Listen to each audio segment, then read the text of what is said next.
Bismillahirrahmanirrahim. Alhamdulillahirabbil alamin. Allahumma salli wa sallim ala sayyidina Muhammad wa ala ali sayyidina Muhammad. Melanjutkan dari pelajaran kita sampai pada qauluhu idza lam tastahi fasna' ma syi'ta. Idza lam tastahi, jika engkau tidak memiliki perasaan malu, fasna', maka perbuatlah ma syi'ta, apa-apa yang engkau kehendaki.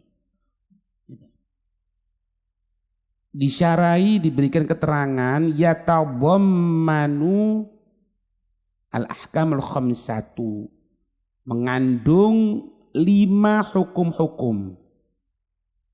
Dari kalimat ini, dari sabda Nabi ini, dalam tastahi fasna' ma syi'ta, itu mengandung 5 hukum, katanya pengarang. Li'anna fi'lal insani imma ayyustahya minhu aula. Karena fi'lal insan, perbuatan seorang manusia itu imma ayyustahya minhu, mungkin perbuatan itu harus menjadikan perasaan malu, aula atau enggak. Jadi hidup kita ini timbangannya itu sebelum kita orang ke syariat, buat malu apa enggak? Itu loh. Misalnya kita orang enggak sholat, na'udzubillah, enggak sholat misalnya. Apa enggak malu sama Allah? Kan dikasih hidup sama Allah. 1 minggu enggak dengarkan ceritanya Rasulullah, ilmunya Rasulullah. Apa enggak malu? Bukankah nanti Rasulullah yang memberikan syafaatul utma kepada kita orang? Atau mungkin sesuatu yang enggak buat malu. Apa contohnya? Tahu contohnya paling gampang? Pengajian di jalan gini. Ini tidak bikin malu. Kalau ini dirubah dengan main kartu, malu. Itulah. Sesuatu yang tidak menjadikan itu malu secara syariat, laksanakan. Sesuatu yang membuat malu secara umum, apalagi syariat, tinggalkan. Itu tak boleh gampang. Santri, ini berapa tahun sudah? Ana 3 tahun, Habib, ana 4 tahun. Bisa baca maulid? Ya kadang-kadang belepotan, tidak malu.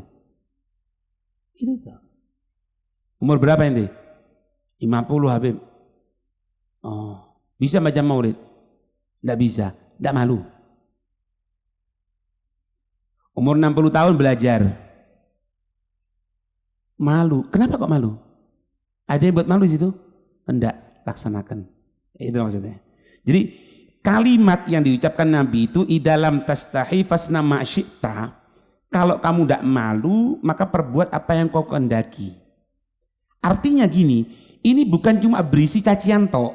Bukan berarti kalau itu tidak punya malu, berarti ini maksiat. Bukan itu. Jadi perbuatan itu kalau tidak bisa membuat malu secara syariat, laksanakan. Tapi kalau bisa membuat malu, tinggalkan. Itu aja. Fal awwalu, hukumnya yang pertama itu haram. Yang kedua makruh. Yang pertama al-haramu wal makruhu. Wa tsani al-wajib wal mandub wal mubah. Walidakila. Nah, sehingga dikatakan anna ala hadal hadithi, bahwasanya ini hadis madarul islami lima dzakarnahu. Dari hal tersebut akan muncul beberapa hal hukum, baik itu haram, baik itu mandub, ya, makruh, wajib, sunnah, mubah, itu dari kalimat malu. Itu tak. Sekarang gini ya, Orang misalnya tidak menggunakan kopiah dalam keadaan tidak menggunakan apapun ketika sholat, tidak pantas kok ya. Sehingga didalami lagi jatuhnya apa nanti? Makruh. Gitu. Orang itu misalnya dia minum khamr. Loh, jangan. Malu loh. Inti punya keturunan tidak minum khamr loh. Kok bisa inti minum khamr? Malu kan? Iya. Keluar hukum di situ didalami lagi haram. Jadi dari kalimat itu muncul hukum 5. Baik itu mubah, baik itu wajib, baik itu haram, baik itu makruh, baik itu sunnah. Belum lagi kalau kita orang dikatakan gini, orang tidak melaksanakan sunnah, dosa enggak, tapi tidak malu sama Rasulullah. Ya malulah, Rasulullah kan ngajarkan sama kita orang. Nah, sehingga ketika itu syariat dalami lagi, orang meninggalkan sunnah, dia jatuhnya apa? Makruh. Sehingga apa? Orang yang terbiasa meninggalkan sunnah, uqiba bifi'li makruh. Dia akan diberikan hukuman oleh Allah akan berbuat makruh. Sudahlah. Kalau ada orang misalnya, ente mau sholat, iya. Tidak gunakan siwak, enggak. Berarti kan tidak gunakan sunnah kan? Iya. Tidak lama ente akan berbuat sesuatu yang dimakruhkan dalam sholat. Tidak tahu moro-moro, tidak ada pakaian, ngambil kaos biasa sholat, Allahu Akbar. Haram, enggak, cuma makruh. Gara-gara apa? Gara-gara tidak malu sama Nabi, ninggalkan sunnah berupa siwak. Paham ini? Terus melaksanakan makruh dia laksanakan, dosa? Enggak. Uqiba bifi'lil haram. Dia akan suatu saat berbuat haram. Akhirnya, kenapa sih enggak sholat itu? Gara-garanya dulu sholat itu ada-adanya. Tak kayak contoh paling gampang. Bikin contoh paling gampang ya. Kenapa kok kadang-kadang hadir pengajian atau enggak? Karena dulunya tidak ada perhatian sama Nabi. Itu yang kita sadari loh. Sehingga kadang-kadang kita di majelis ini kan kayak jenuh kayak ini. Kenapa? Karena kita ketika dibacakan maulid misalnya, kita sibuk sendiri. Ada yang main HP, yang ngomong sama temannya, yang guyonan-guyonan. Sehingga makna yang tertulis dalam sejarahnya Nabi ini terlewatkan begitu saja sama kita. Berarti dia tidak punya malu sama Nabi. Ketika tidak punya malu sama Nabi, terus seperti itu, nganggap sepele. Sehingga apa? Ditinggalkan. Kalau sudah ditinggalkan satu majelis, kembali nambah 2, 3, 4, sampai total sama sekali, akhirnya kerjaannya nabrak tidak karu-karuan, melbunang haram, melbunang riba, melbunang kabini. Paham ini ya? Itu tuh. Isin. Tidak boleh isin. Mas'alatun yahrumu kashful aurati bihadratin nas. Jelas haram untuk pembukaan aurat bihadratin nas. Kalau di hadapan manusia itu jelas sudah. Bahkan dalam satu hadis dikatakan mal'unun an-nadir wal mandur. Mal'unun an-nadir wal mandur. Katanya Nabi, terlaknat, jauh dari rahmatnya Allah. Siapa itu? An-nadir, orang yang ngelihat kepada auratnya orang lain, wal mandur, dan yang dilihat. Yang berbuat, yang terkena perbuatan, dua-duanya katanya Nabi itu jauh dari rahmatnya Allah. Terlaknat. Ya, terlaknat. Wa imma bighairi ahdratin nas. Adapun kalau misalnya bukan di hadapan manusia, ini main gini sekarang. Kalau bukan di hadapan manusia itu ada yang ngelihat manusia, enggak ada yang ngelihat, enggak ada. Siapa yang nak ngelihat? Manusia, malaikat, jin, Allah. Itu. Kalau mainnya gitu loh ya. Makanya nanti kalau ke kamar mandi gimana dan sebagainya. Pembahasan pertama gini. Kalau misalnya di hadapan manusia jangan diomong, sudah jelas. Hatta anak kecil tahu. Buka aurat depannya manusia haram. Sudah jelas. Sudah jelas. Ana sampai sekarang tidak bisa mikir ya. Kadang-kadang yang menyatakan olahraga dan lain sebagainya. Ente lihat olahraga banyak kan itu kan. Coba ente lihat olahraga binaraga. Ya apa ya? Cuma gunakan celana dalam tok, kemudian badannya itu dibuat hitam. Ini tahu enggak? Ada di Facebook atau di mana di media sosial. Itu kalau mau binaraga itu dia berusaha untuk menghitamkan dirinya beberapa saat. Sehingga jam 1, jam 2 dia lari-lari supaya hitam. Setelah hitam, kalau sudah akan pentas seperti itu, gunakan celana dalam. Bayang nanti, gunakan celana dalam, kemudian badannya ini dilumuri minyak, jadi pas disoting mengkilap. Bentar. Ini secara agama, ojo ngomong agama di sini, kadon. Kiro-kiro, akalnya manusia masuk enggak? Ini kan olahraga, Beb. Olahraga. Cuma kan penghinaan buat ente itu, cuma tidak sadar. Gitu lah. Bal-balan. Ojo ngomong karena saling cintani sama bal-balan di madhab Malik. Kon ngomong ngono itu tujuanmu untuk menghalalkan ini. Ono maning sing basket. Loh, iya kan? Betul kan? Basket, badminton. Ayo, nggak karo ancekak di Surai. Hebat apaan nih? Hebat apanya gini nih? Itu kalau menggunakan syariat malu, selesai wis. Ndak wis izin aku, taib masuk. Aman.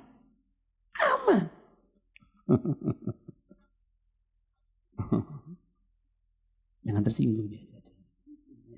Nggak nyinggung. Ini berusaha masukkan ke akal kita. Ini ngerti loh. Syariat itu gampang sebetulnya. Tapi jangan dibuat gampang. Jangan disepelekan. Tapi nggak jelimet sebetulnya. Malu kan? Iya gitu. Faqad qala al-Imam Nawawi rahimahullah fi syarh Muslim. Yajuzu kashful aurati fi mahalli qada'il hajati fil khalwati. Katanya Imam Nawawi di dalam syarah Sahih Muslim, yajuzu boleh kashful aurati, pembukaan aurat di mana fi mahalli qada'il hajati, di tempat untuk mengeluarkan kotoran di kamar mandi misalnya, dengan syarat apa? Fil khalwah, sendirian, duduk di sungai bareng kabeh. Iya, apalagi ditambahi ailan airnya itu jalan ke barat misalnya, dia mandi pas di aliran sungai tadi itu, alirannya itu sebelah sininya tempat aliran ono wong ngedusi sapi, inti mandi di sana. Masya Allah. Sebetulnya orang seperti itu bukan hidup di zamannya Nabi Muhammad, harusnya hidup di zamannya Bani Israel. Karena dulu Bani Israel itu kebiasaannya, mereka itu kalau mandi berbarengan, laki-laki semuanya itu buka aurat. Nabi Allah Musa tidak mau, ditinggalkan sama Nabi Allah Musa. Makanya dikatakan di sini, katanya Nawawi, boleh untuk membuka aurat fi mahalli qada'il hajah, di tempat untuk menyelesaikan hajat di kamar mandi misalnya, tapi dengan syarat apa? Fil khalwah, sendirian. Makanya kalau ada kamar mandi itu gunakan penutup yang sempurna. Iya. Ini tahu enggak, kadang-kadang di kamar mandi, tapi biasanya di hotel itu masih mending lah ya, di hotel. Itu di kamar mandinya, di kamar, dalam kamarnya itu pintunya gunakan kaca. Lha kira padha karo goro. Ya untungnya sih di hotel kan otomatis kan biasanya hotel itu kan yang mahram atau istrinya. Lah lanangan gini ya opo? Lah buyar ya. Atau enggak beb ini bukan kaca bening, kaca es. Iya kaca es. Lah bentuk murah ketok. Pas subhanallah di pintu tadi itu depannya WC lagi. Jadi pas dodok itu kon jobo. Ya opo ya? Jangan ngomong syariat, nggak izin dah, nggak malu lah. Makanya kalau di tempat qadha'ul hajah boleh membuka auratnya tadi itu dengan syarat fil khalwah, kalau sendirian, gitu loh. Kahalatil ightisal, misalnya ketika dia ini apa mandi, wal bauli atau misalnya dia kencing. Dalam aturan syariat lihat. Dalam masalah aturan syariat, boleh kan kita buka aurat ketika dalam keadaan sendirian, tapi gimana cara bukanya? Mulai berdiri pelan-pelan diangkat. Berdiri diangkat dikit. Agak duduk diangkat dikit sampai ke bawah. Bukan berdiri ini ngatek dibuka blok. Bukan. Dia hukum fikih itu. Sampai segitunya loh. Qadha'ul hajah selesai dibersihkan, kemudian setelah itu apa? Tidak langsung berdiri pelan-pelan, diturunkan lagi, diturunkan lagi, sampai berdiri tegak sudah tertutup semuanya. Padahal qadha'ul hajah di kamar mandi, ya mana? Bingung loh kadang-kadang. Kalau di bandara atau di mall misalnya, kemudian tempat kencingnya berdiri itu. Kita orang ini tidak cocok kan, tidak boleh kan, jelaslah tidak boleh. Sudah berdiri, kemudian seperti gitulah. Yang lebih aneh lagi, model berdiri gitu ada di masjid. Jedingi masjid. Masya Allah. Iki konsepnya ya opo iki? Sing bangun sopo iki? Konsepnya gimana? Sudah kencing berdiri, ya kencing berdiri kan iya udur, tidak ada masalah. Lah itu kencing berdiri tadi itu kan dalam keadaan seperti itu, depannya orang dan lain sebagainya. Paham ini?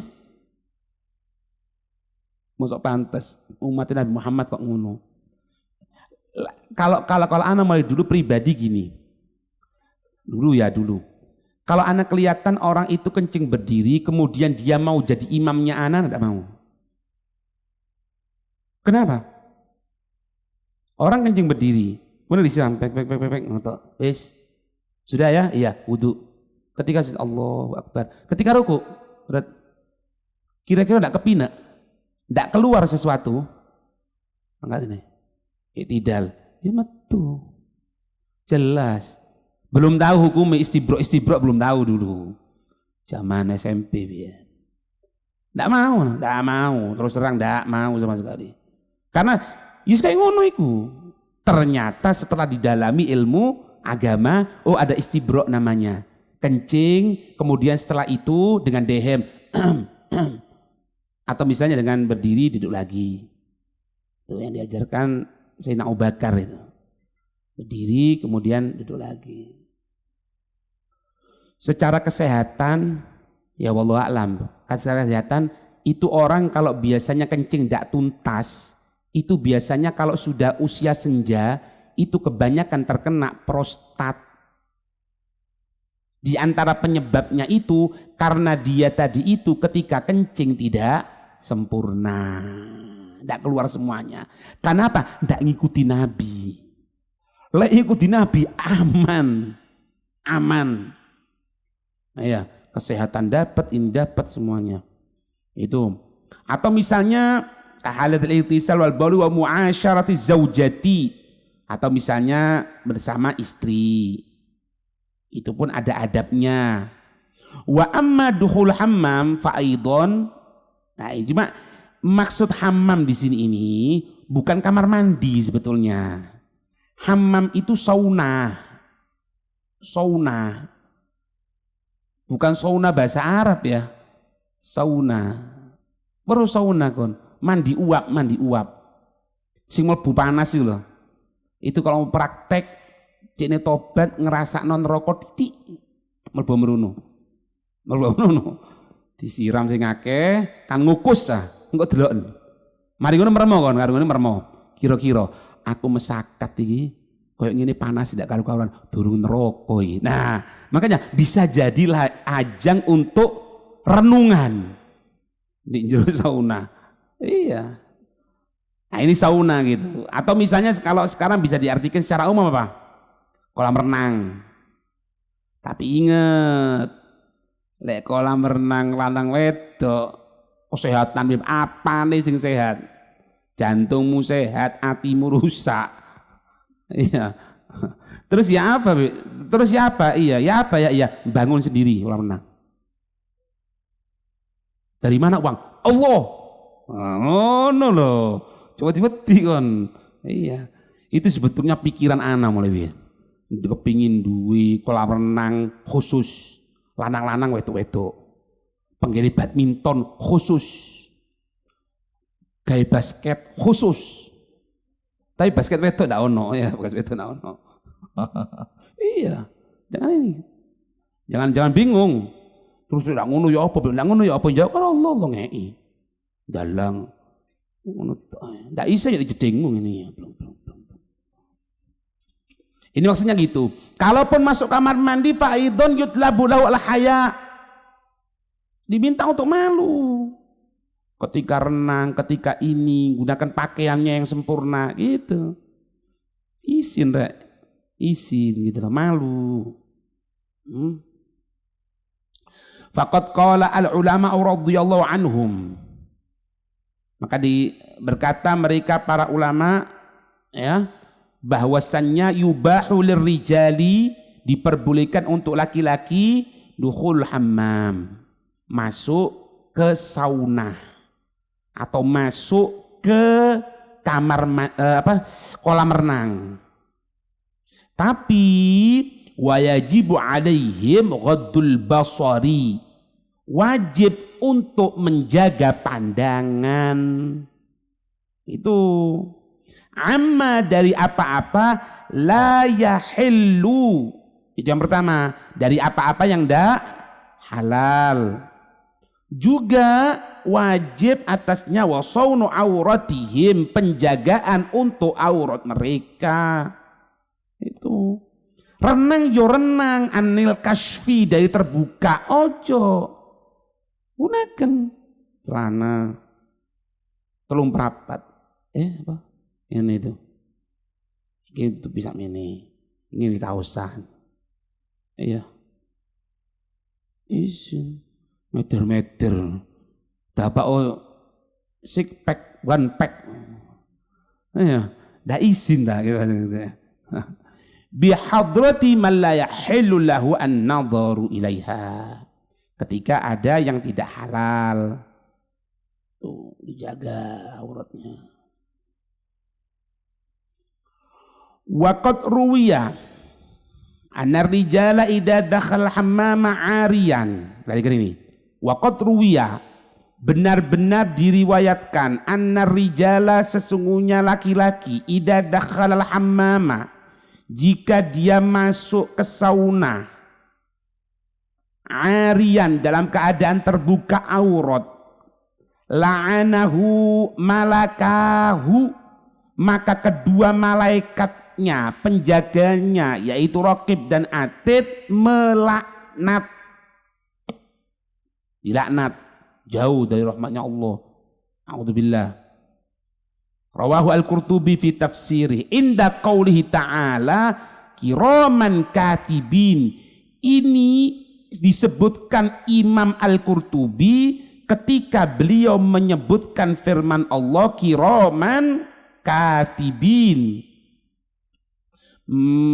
mulia, mencatat, maksudnya malaikat, ya'lamuna, mereka mengetahui. Siapa? Malaikat penjaga ini.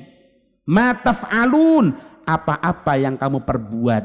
Ini maknanya diantaranya riwayat hadis, maksudnya juga ketika dia masuk ke sauna atau masuk ke tempat kolam renang dengan membuka auratnya.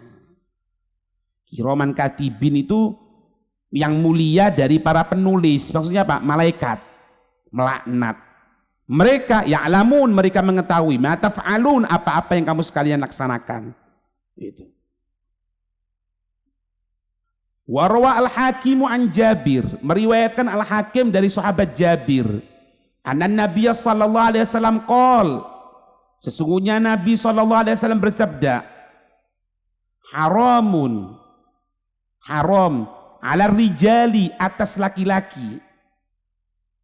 Haram apa? Dukhul al-hammam, masuk ke sauna, masuk ke kolam renang, illa bimi'zarin, kecuali dengan menggunakan penutup. Kalimat mi'zar itu sarung, artinya apa? Menutupi antara pusar dan lutut, itu minimal. Nutupi antara pusar dan lutut. Ya. Lebih itu lagi dijaga. Nah, kok niki Ustad renang gawe koloran ngono. Ustad. Ustad opo? Lah lek ustate koloran, murite ya opo kira-kira? Iya. Mari ngimami di masjid. Mulai karo ancekak nyapu ngarepe omahe. Imam masjid. Imam masjid karo ancekak di jopo ki opo rek? Nah, jangan malu, isin. Kalau perempuan, wa aman nisa'u fayukrahu lahunna bila udhrin. Adapun kalau perempuan dimakruhkan untuk mereka masuk tanpa udzur. Iya. Makruh tanpa udzur. Maksudnya wong wedok iku lho apa nang kolam renang barang atau nang sauna barang itu. Oh ndak Habib, dia itu terkena penyakit apa misalnya asma, lalu oh iya nyesek. Nyesek. Misalnya perlu untuk renang ya boleh, asalkan tidak campur. Repot tapi sekarang. Kata jam biro. Kau nanti renang misalnya jam berapa? Jam 3:30 subuh. Oke yuk. Iya. Kapan sepi nih? Siang ya? Mosok siang sepi? Hah? Tengah malam. Akhirnya ulo renang pisan. Ala kuliah wis ijoko. Ndak paling aman bangun dewi. Wis mari. Engko kan takon, duit tekon di teko Allah. Teko Allah yang bangun. Kok rowo-rowo temen kon. Itu.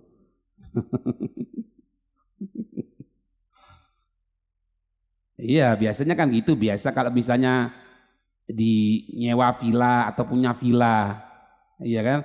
Wis mari praktek ngono. Renang jam 1:30 bengi. Dadi maca wirid karo renang. 1:30 malam. Enak. Kok ojo mentas. Mentas kaduan. Kemudian apa ya? Ngopong-ngopong. Kemudian dikatakan di sini, kenapa? Li khabarin, karena khabar ma min imra'atin, tidak ada dari seorang perempuan takhlu'u thiyabaha, dia mencopot pakaiannya fi ghairi baitiha. Semoga selamat, semoga dijaga oleh Allah ya. Membuka pakaiannya di selain rumahnya, illa, kecuali hutikat, akan dicopot, akan dihilangkan kehormatan ma bainaha wa bainallah ta'ala, antara dia dan Allah. Artinya apa? Allah ndak welas lagi, Allah ndak kasih sayang lagi nanti. Tak boleh, jangan. Ini permata yang kita miliki. Iya, permata yang kita miliki. Istri kita, ibu kita, saudara perempuan kita, keponakan perempuan kita, jaga auratnya. Jaga pandangan kita, jaga perbuatan kita, jangan khawatir. Istri, anak perempuan dijaga sama Allah. Iya. Dijaga sama Allah. Ya, semoga dijaga oleh Allah ya. Itu. Wa hasanahu Wali anna amrohunna mabniun al mubalaghah fi satri. Karena seorang perempuan itu, perhatikan ya, seorang perempuan itu mabniun alal mubalaghati. Memang dia terbentuk untuk penyangatan fi satri. Amat sangat ditutupi. Makanya perempuan kan menggunakan kerudung. Kenapa perempuan menggunakan kerudung? Ya memang itu auratnya ditutup. Gitu. Misal, gunakan kerudung. Atau gunakan mukena misalnya. Mukenahnya itu yang tebel, tambah bagus. Yang ndak warna, satu warna. Yang warnanya ndak disenangi orang, bagus tambahan. Karena memang perempuan seperti itu. Belum lagi kita ngomong masalah hukum syariatnya. Kalau misalnya orang dulu kan apa? Gaya iket. Sekarang wallahu a'lam yang iket apa enggak. Dulu itu sering kita orang kelihatan orang-orang tua kita itu gaya iket. Jadi kalau mau mukena gunakan iket dhisik. Mari iketan baru gaya mukena. Karena kalau langsung mukena, apalagi mukenanya itu harganya 25.000 plus dapat hadiah odol misalnya, akhirnya dipakai kelihatan hitam itu kayak warna hitam rambutnya, ya tidak sah. Karena yang namanya aurat itu harus menutupi dari warna. Itu. Paham ya? Perempuan gunakan pakaian ketat, bagaimana hukumnya? Makruh. Orang lagi ya, perempuan gunakan pakaian ketat, bagaimana hukumnya? Makruh. Kalau bisa menimbulkan syahwat kepada yang lain, haram. Terus gimana perempuan yang paling bagus? Kelombor pakaian nih. Itu. Lanang enggak apa-apa terserah. Ngapret kayak mau iki terserah. Tapi lek ngapret lek lemu ya ojo. Kayak buntelan ae. Ojo sama ngetarani gitu loh. Perempuan terbentuk dengan itu. Dijogo permata. Mosok ono batu koral dilebokno peti. Dijogo kayak peti kayak minyak wangi ngono. Lho batu koral kok. Ojo permata. Ya berlian Inggris. Nah, itu mahal itu. Jangan taruh luar, hilang nanti. Jangan digeledak-geledak no, jangan. Jangan gunakan kalau pas naik angkutan umum, takut ada yang ngerti nanti. Berarti apa? Jaga betul-betul. Perempuan kita, perempuan muslimah lebih mulia dari itu. Syariatnya Nabi, ya. Syariatnya Nabi. Ada orang kan yang sinis sama Islam mengatakan gini. Itu kenapa perempuan Islam itu kok sulit sekali? Hatta untuk salaman aja sulit. Untuk atas salamannya kok suruh temen, gitu ya. Sering kan kita orang masa gitu kan. Kita orang sama paman, kita orang punya paman, punya punya saudaranya ayah. Saudara aja itu punya istri, kan kita orang tidak mahram. Biyen durung ngerti zaman jahiliyah salaman. Kemudian tidak salaman saiki, karena apa? Memang haram, tidak boleh dirasani. Ada yang ngomong seperti itu, kenapa kok sulit sekali, cuma salaman gitu aja tidak boleh. Dijawab gini, ente dari mana katanya? Ana dari Inggris. Oh gitu. Ratu Inggris kalau jalan, dikawal enggak? Dikawal. Kemudian, kalau misalnya jalan gitu ada orang, boleh enggak orang salaman? Tidak boleh. Kenapa? Karena ratu. Muslimah tidak menunggu keturunan raja. Kalau dia muslimah ngikuti Rasulullah, maka dia diperlakukan seperti ratu, bahkan lebih seperti ratumu yang tidak diperkenankan setiap orang untuk salaman, untuk menyentuh dia. Begitupun muslimah tidak boleh untuk bersentuhan tangan saja kecuali yang halal. Gitu. Jadi bukan berarti tanpa menghinakan, mengangkat derajat setinggi-tingginya itu perempuan. Ya, semoga dijaga oleh Allah. Ya.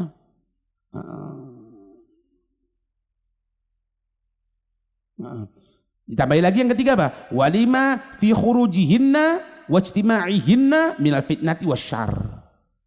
Karena perempuan itu dengan keluarnya sering keluar, kumpul-kumpul, sering kumpul-kumpul gitu loh. Itu nimbulkan fitnah, itu nimbulkan syarr, kejelekan. Ya. Melo arisan. Bendinono. Senin arisan iko, Selasa arisan iki. 1 minggu full arisan.